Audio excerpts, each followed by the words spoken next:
Hello friends, movies all অ্যাবাউটে আপনাদের স্বাগত।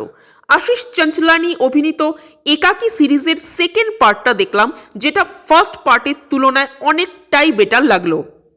First পার্টটা দেখে মনে হয়েছিল যে আশিস যে কন্টেন্টগুলো বানান সেগুলোই হয়তো দেখছি একটু বড় রান টাইমে, কিন্তু সেকেন্ড পার্টটা দেখে মনে হলো যে না, আশিস নতুন কিছু ক্রিয়েট করার সত্যিই চেষ্টা করছেন। হতে পারে সেটা তার সিগনেচার কমেডি স্টাইলে, কিন্তু অ্যাটলিস্ট তিনি চেষ্টা করছেন।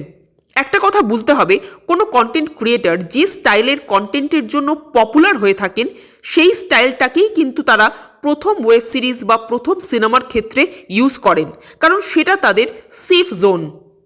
প্রথমেই সেফ জোন থেকে বেরিয়ে এক্সপেরিমেন্টাল কিছু করা সেটা কিন্তু পসিবল না। আশিসও এই সেফ জোনেই খেলছেন, যেটা অন্যায় কিছু না।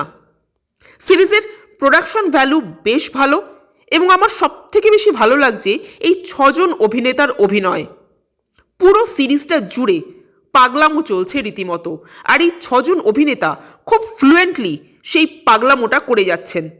এখানে হরর মুভিকে যেভাবে পোক করা হয়েছে, আদিপুরুষকে যেভাবে পোক করা হয়েছে, সেগুলো শুনতে বেশ ভালো লাগলো। হতে পারে সেগুলো খুব কমন, বাট কমন জিনিসই কিন্তু মানুষ বারবার বানায়।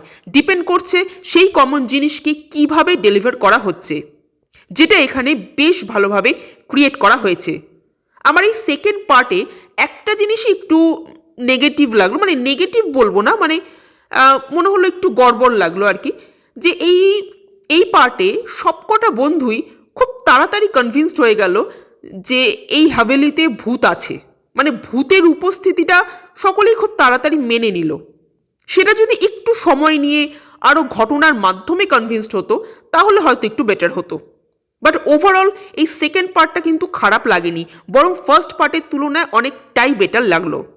আপনাদের সেকেন্ড পার্টটা কেমন লেগেছিল কমেন্ট করে জানাবেন, আর আমাদের ভিডিও ভালো লেগে থাকলে প্লিজ লাইক, ফলো, সাবস্ক্রাইব করতে ভুলবেন না। Thank you.